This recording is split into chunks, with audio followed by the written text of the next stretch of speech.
भाव वजन चुकीची बऱ्याच पैलवान वस्तादाने दिलेले आहेत, त्यामुळे काही वेळा वजनावरती कुस्त्या लावतात, तुम्हाला दोनदा यायला नको म्हणून वजन घेतली जातात।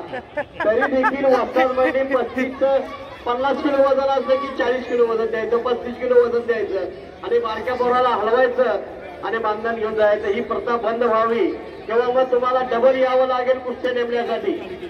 कृपया खास करून वस्ताद मंडळींना मी वारंवार विनंती करतोय, थोडंसं एका दुसरा वजन